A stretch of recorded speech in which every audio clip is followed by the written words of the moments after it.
দীর্ঘ ২২ বছর পর এক ছাদের নিচে পাশাপাশি দাঁড়িয়ে দুই পল, একজন সাবেক south African cricketer Paul Adams এবং অন্যজন বাংলাদেশের পল কুদ্দুস। শুনলে অবাক হওয়া ছাড়া উপায় নাই। প্রোটিয়া পল অ্যাডামসের নামানুসারেই বাংলার আব্দুল কুদ্দুস হয়ে উঠেছিলেন পল কুদ্দুস। এবার ক্রিক ফ্রেন্সির কল্যাণে প্রায় ২ যুগ পর দুজনের সামনাসামনি দেখা। কতটা আবেগ, ভালোবাসা এবং মায়ায় জড়ানো দুই পলের সম্পর্ক, দুজনের অভিব্যক্তিই বলে দেয় সে কথা।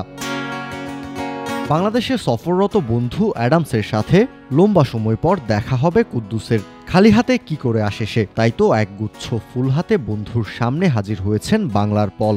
প্রোটিয়া অ্যাডামসও কুদ্দুসের ভালোবাসা সাদরে গ্রহণ করেছেন, আবেগ আপ্লুত হয়েছেন। শুধু নামের সাথেই মিল নয়, ডানহাতি ব্যাটার এবং বাঁহাতি লেগ স্পিনার পল অ্যাডামসের মতোই ডানহাতি ব্যাটার এবং বাঁহাতি স্পিনার কুদ্দুস। দেখা হতেই হাসি মুখে স্মৃতির পাতায় আঁচড় কেটেছেন দুজনে মিলে, ফিরে গেছেন অতীতের সময়টায়।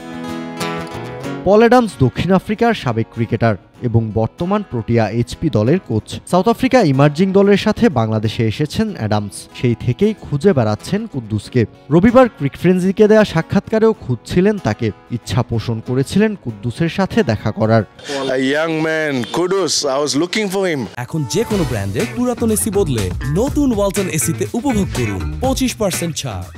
বন্ধুর প্রতি বন্ধুর এমন টান ক্রিক ফ্রেন্সিকে অবাক করে। দায়িত্ববোধের জায়গা থেকেই ক্রিক ফ্রেন্সির ক্ষুদ্র প্রচেষ্টা, যার কল্যাণে ২২ বছর পর দেখা হয়েছে দুই বন্ধুর। আইসিসি নকআউট ট্রফি খেলতে ১৯৯৮ সালে বাংলাদেশে এসেছিল সাউথ আফ্রিকা দল, যে দলের অংশ ছিলেন পল অ্যাডামস। একই সময়ে বাংলাদেশ সফর করছিল বিশ্বের মোট ৮টা দল। আব্দুল কুদ্দুসের পল কুদ্দুস হয়ে ওঠার পেছনের গল্পের মূল চরিত্র লঙ্কান গ্রেট এবং তৎকালীন দলটার captain Arjuna Ranatunga. Bowling action প্রায় একই রকম থাকায় প্রোটিয়া পল অ্যাডামসের নামে কুদ্দুসের নাম দেন পল কুদ্দুস। এরও বছরখানেক আগে মোহামেডান স্পোর্টিং ক্লাবের নেটে রানাতুঙ্গার নজরে পড়েছিলেন কুদ্দুস।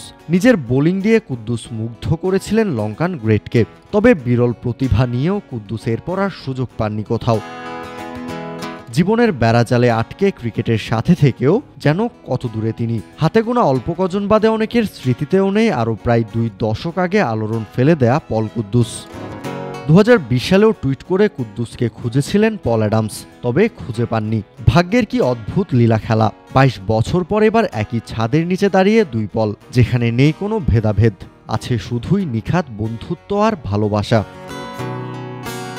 কাউসার শান্ত, ক্রিক ফ্রেন্সি।